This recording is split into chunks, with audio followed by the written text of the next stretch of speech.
Hello guys! Meron kang leftover na manok? Kung ganon, i-level up natin yan. Siyempre, kailangan natin dito ng leftover na manok.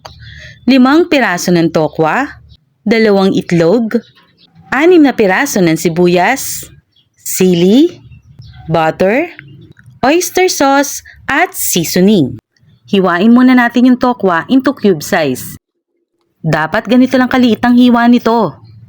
At ngayon, prituhin na natin ito sa mainit na mantika. Habang nagpiprito ako, hiniwa ko na yung leftover na manok. Katulad ng tokwa, hiniwa ko lang ito na maliit. Ngayon, naglagay ako ng butter sa kawali at tinunaw ito. Ginisa ko na yung sibuyas. Ngayon, nilagay ko na yung manok. Nilagay ko na din yung pinrito kong tokwa kanina. Nilagyan ko na din ito ng oyster sauce. Nilagyan ko na din ito ng itlog. Naglagay na din ako dito ng seasoning.